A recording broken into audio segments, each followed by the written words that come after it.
Good evening and welcome to NewsCenter. I'm Don Young. And I'm Nina Cottle. This is your news for September 13th, 2012. You may have noticed a bigger crowd walking around the sidewalks of campus this semester. NewsCenter took a deeper look into the fall's enrollment and what's bringing all the noise to MSU's campus. There's some big news swarming MSU's campus this year. We have a record-setting freshman class. So this fall we're estimating the final count will be 1,650 first-time freshmen at the university. That's Assistant Vice President of Enrollment Services, Jeffrey Lyles. He says MSU's marketing department had a big hand in this semester's record-breaking freshman enrollment. Many of you have seen the advertisements that have been on television, the marketing campaign that's out there. That's raised awareness of the university. Of course, as students have come and had a good experience, they tell their friends, their family, and that word of mouth is very positive as well. The Assistant Vice President says he predicts the number of overall students enrolled this semester will be similar to last year's statistics. Overall enrollment, we're looking at close to last year's figure. Last year we had 10,971 students, and we're estimating that we'll be close to that by the time the final count is in November. MSU is now making sure all students are properly accommodated, an effort Lyles says the university will have no problem performing. We've had a freshman class that has been close to this size in the past, so we're able to handle this number of students. This year, of course, you know, housing was at capacity. Part of that is because West Manon Hall was offline for renovation. That will be back online next year, so if we grow a little more in the coming year, we'll be able to handle that number of students. As the new school year starts, many students have found that they have an extra roommate in their resident halls. Adam Black has more on this story. As you walk down the halls of East Manon and Nunn, you may notice instead of 4 2A room, there are 5. We had to go to what we call expanded capacity in our residence halls, and this has been in our remodeled halls that are the suites, so they're in the best halls that we have. The Director of Student Housing, Dallas Sammons, wants to assure students it is safe. We checked with the State Fire Marshal before we went to this process. We were not in violation of fire code to add that 5th bed into the room. Students who do not want to stay in an expanded capacity room do have a choice to be moved to a 4-person dorm room. Of this date, this week, we have contacted or have made contact with all of those students who were in expanded capacity. Some students on campus are finding that having a 5th roommate is difficult. We only had 4 desks, so one of us was always like on the floor studying. 4 closets and the wardrobe just took too much room. While others are requesting to be put into a room with 4 other people. I have had students come in my office and request to be put in a 4-person room to make a 5th person because their friends were in the room. So I think sometimes the factor of rooming with my friend is more important than how many people were in the room. I wouldn't have it any other way. I really like the 5th roommate. Reporting for NewsCenter, I'm Adam Black. Salmon says students that decide to stay in a 5-person dorm room have been told that they will be discounted accordingly. And we'll be right back after a quick break and a quick look at weather with Haley Murphy and NewsCenter Notices featuring Stephen Middleton. Welcome back to NewsCenter. I'm Haley Murphy. We'll take a quick look at your weather. Currently you can see it's around 81 degrees. A little bit cloudy outside. It started off the day rather sunny, but we've seen some clouds move in as the days went on, cooling down just slightly.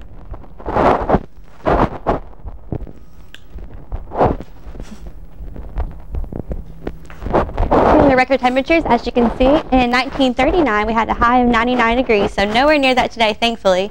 A low of 40 degrees in 1902. So we've been seeing lows like that getting closer overnight. If you look at your map around the state, courtesy of WKYT, you can see not too much going on, weather's staying pretty clear. Hopefully it'll stay that way throughout the weekend as we have some important events coming up here at Moorhead. We'll take a look at your temperatures across the state. As you can see, 83 down near Bowling Green, 81 near Louisville, Over across you can see around 79 in Lexington, 82 near Frankfort, 80 degrees in Covington. Down south towards London, around 79 degrees, 78 in Jackson, and 81 in Ashland. So overall across the state, temperatures staying relatively high. They should stay this way into the weekend, cooling down just slightly, a little bit more cloud coverage than we're used to. Temperatures will be cooling down a little bit more next week, but hopefully it'll stay this way for a while. We'll now go to Nina Cottle with NewsCenter Notices. Welcome to NewsCenter Notices. With us today we have Stephen Middleton. Stephen is a professor here at Morehead State University. Well, thank you, Nina. I'm glad to join you today, and thanks a lot for having me on. We're glad to have you here. Thank you. How's your semester been going so far? It's going really well. You know, I think this is the 11th semester I've worked at Morehead State, so yeah, 11 times the charm, maybe. I don't know. Have you noticed anything different this year due to enrollment increases? Yeah, you know, the fall semester is usually pretty busy. I always say I prefer the spring semester. It seems more laid back, but there's a lot of people on campus, a lot of traffic. You know, that's the biggest thing, like the Friday traffic, 4 o'clock traffic, everybody leaving town, so that's about it. So what have you been working on lately? This summer, Tyler McDaniel and myself, for viewers at home, is the producer of this fine program. I've been working on a documentary about people who buy and sell scrap metal in Kentucky, and it's been a hoot. Really? It's been a hoot. What have you learned from that? A lot of things, you know. The biggest thing is our biggest export as a country is scrap metal. Most people don't think that. So when people drive by these scrap yards, they see junk and they see old cars and metal, but that's profit. You know, these people are making a lot of money. They buy and sell scrap and junk metals.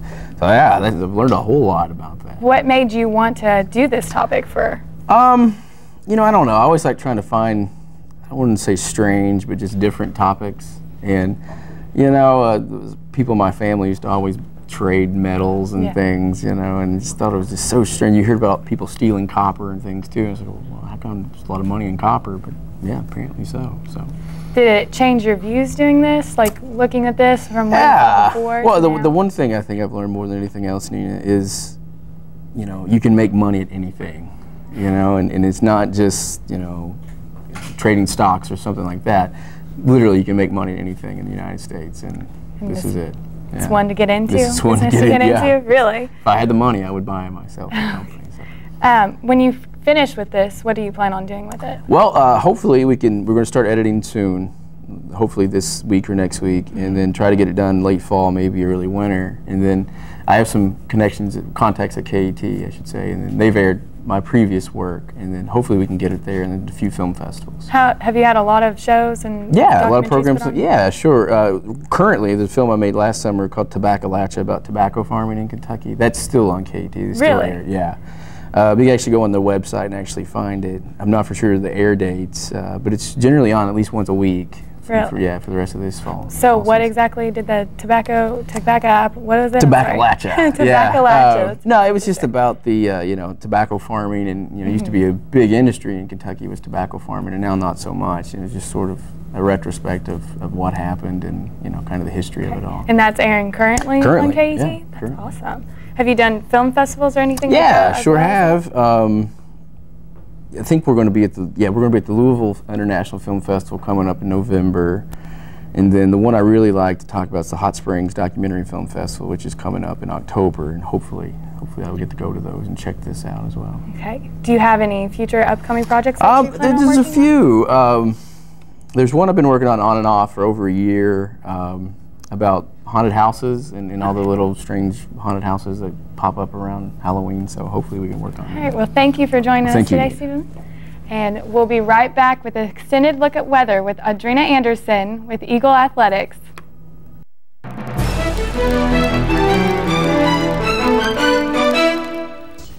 Welcome back to NewsCenter. I'm Haley Murphy. We'll take an extended look at your weather now. Maps courtesy of WKYT. As you can see, currently in Morehead, it's around 81 degrees and warming up throughout the day. We've seen a little bit of cloud coverage, but not too much throughout the day today. Take a look at your current conditions across the state. As you can see, not too much going on, relatively clear overall. Should stay that way throughout the evening, but we'll get a little bit worse into the weekend, and we'll see even more cloud coverage next week. Take a look at your temperatures across the state. As you can see, 83 down near Bowling Green, 81 in Louisville, 82 near Frankfort, 80 degrees near Covington. Cooling down a little bit on this side of the state, 79 degrees down in London, 79 in Lexington as well, and 78 in Jackson.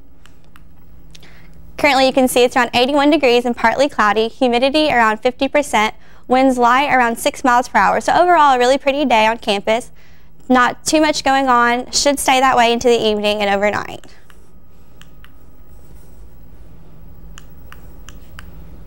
Take a look at your United States weather map. As you can see, pretty clear towards our end of the country, but towards the center, middle part of the United States, you can see much more rain going on. No storms, no severe weather to be worried about, just a little bit of rain that will head our way into next week. So we will be seeing showers, so be prepared for that. Take your cloud coverage, as you can see, pretty light towards our end of the state, just a little bit moving in overnight. We'll see this kind of work its way towards us throughout the following week. Take your temperatures across the country, as you can see, down near 70 degrees and 72 towards California. On our end, or on the eastern coast, you can see 87 down near Florida, so nowhere near those temperatures. 80 degrees on up the coast, evening out around 79 degrees around our state. So hopefully it will stay that way for across the weekend, so family weekend will have nice weather and we'll get to enjoy the game.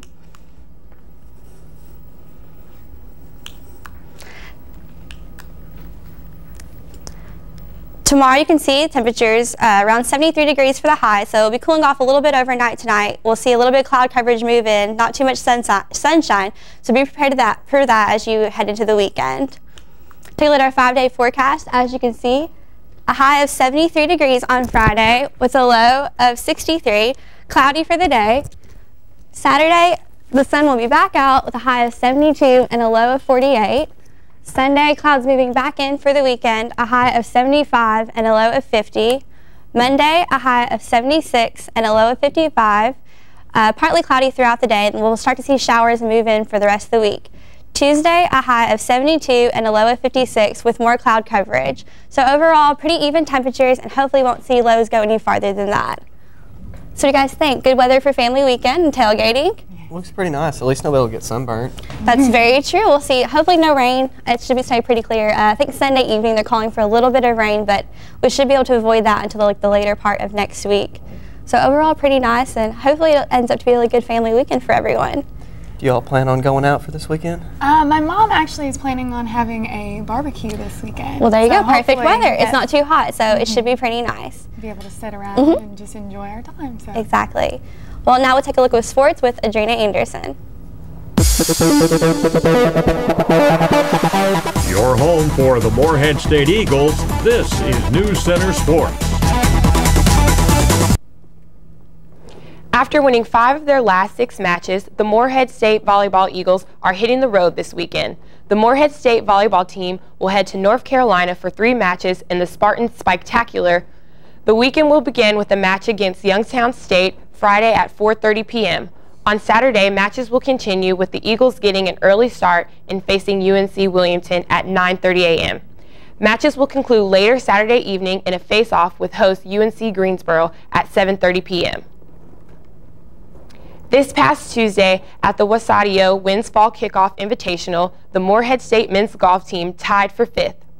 The Golf Eagles had the best third-round score of 14 schools with a 283.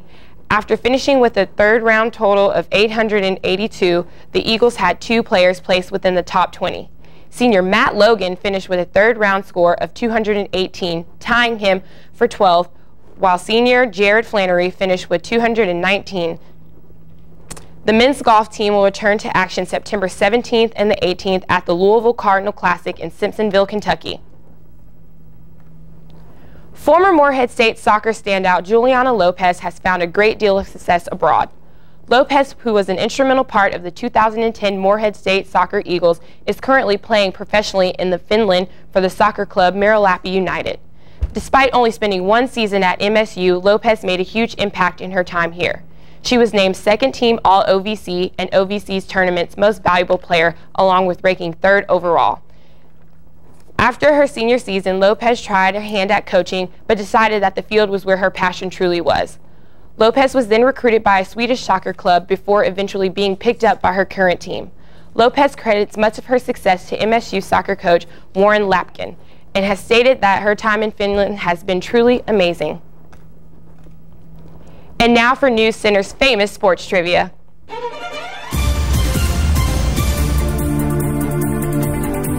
Last week against rival EKU, which sophomore linebacker finished just one tackle shy of the Morehead State record of the most tackles in a single game? Is the answer A, Jordan Hendricks, B, Dylan Blackburn, C, Dante Sawyer, or D, Zach Lewis? What do you guys think the answer is for this one? I'm going to say B, Dylan. I think she's right on this one. I do believe that's correct. Nina, what do you say? I'm going to agree with them. I'll just say B. Okay, so the panel is all going to say B, Dylan Blackburn. Well, actually, that is the correct answer. He had 18 tackles, and the record was actually 19 tackles for a single game, which I believe is a 2-year-old record. And Jordan Hendricks actually wasn't behind much. He had 15 tackles in that game, so it seems like our defense was stepping it up this year. They struggled in that area a little bit last year, but this year the defense has definitely made a better impact. You know, I think that the guys are looking good this year. I was actually got a chance to go to the game, and they look very great. I think we can see great things from the guys this season. It was definitely a close game against DKU, so I was really impressed. All right, well, we'll be back after this break. This weekend is Family Weekend here at MSU. Family Weekend is designed for families to come and visit their children and see what the university and town of Morehead have to offer. There are many events planned for this weekend, starting Friday with a show from comedian Arvin Mitchell at 7:30 p.m. in Button, and a movie screening at 9 p.m. on the Fields Hall lawn. Saturday, we'll see the Autumn Arts and Eat Festival taking place from 11 a.m. until 6 p.m. downtown. A morning tailgate at 10 a.m. followed by a football game at 1 p.m. and Morehead Idol later that evening at 7 p.m. in Button. The weekend concludes Sunday with the Browning Orchard Festival from noon until 4 p.m. NewsCenter recently spoke with the new Trailblazer Advisor, journalism professor John Flavel, on his new positions. Brianna Perry has more on the story. The Trailblazer is located inside of Breckenridge Hall, where much is to be offered to students. John Flavel, advisor of the Trailblazer, tells a little bit about him and what he did before MSU. I was a chief photographer at the Independent in Ashland for 23 years. Before that, I was a grad student at Indiana University School of Journalism. Before that, I graduated from here. Dr. Flavel's plans for the Trailblazer will give students hands-on experience no matter what their major is. Well, we're going to be teaching this new curriculum, this new degree program called Convergence Media. And the Convergence Media is going to include a little bit of everything, because that's what students need to do when they go out to make a living. So there will be a little bit of video, a little bit of audio, but all of it based on the fundamentals of writing and good journalism. We're selling ads, so there's business, and you can make a little money at that. There's design, which can be tweaked or completely redesigned if they like. There's photography. It's going to give students the opportunity to learn the fundamentals of good writing and good journalism together, which is becoming more and more difficult these days. They need to understand the basic writing, the basic journalism, and all the fundamentals. Journalism and production students hope to pair up to give a new way for campus news to be presented. Right now, the instructors are talking a lot about this, about how we're going to move students from one area to another and still keep the goals and the standards very high. And that's going to work out. That's going to work out nicely because everybody wants it to succeed. For NewsCenter, I am Brianna Perry. To contact Dr. Flavel, call 783-5312 or email him at j.flavel@moreheadstate.com.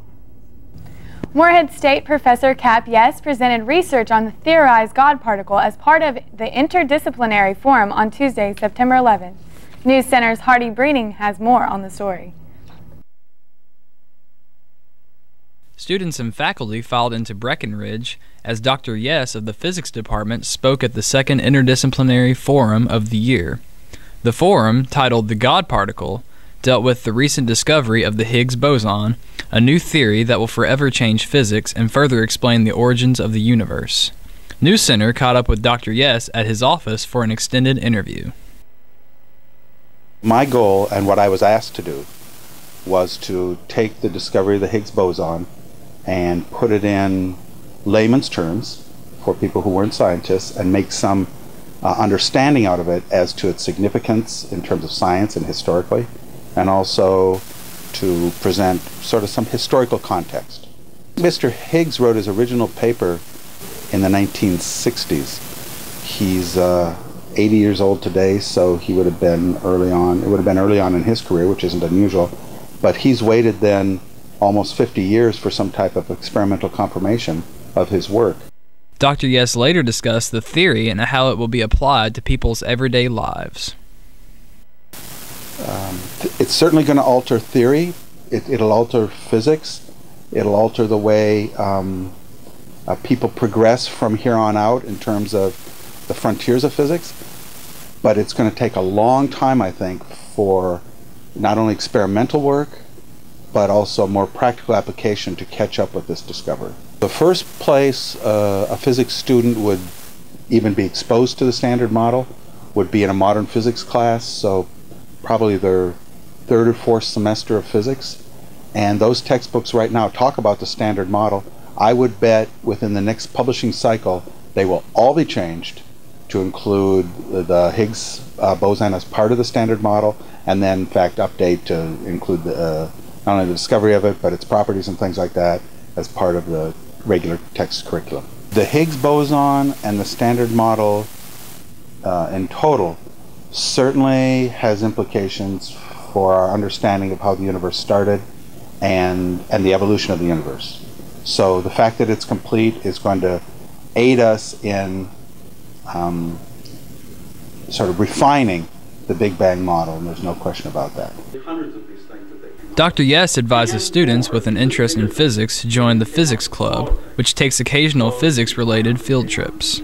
You do not have to be a physics major. Any student is welcome to join the Physics Club. It's a club where we meet occasionally, but its main goal is to just take students and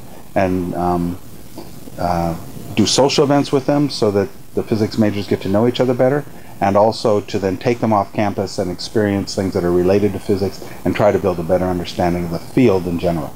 Although the Physics Club is working on a couple of opportunities to bring speakers on campus, and of course we always take trips. We've been to Fermilab and some others, so we'll continue to do that. Reporting for NewsCenter, this is Hardy Breeding.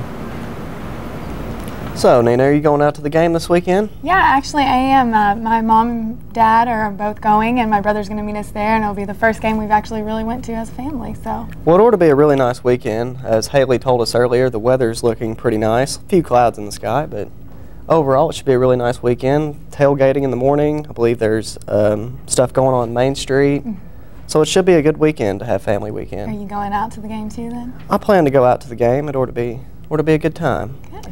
On behalf of Haley Murphy with weather, Adrena Anderson with sports, and the rest of us here at NewsCenter, I'm Don Young. And I'm Nina Cottle. Have a great evening.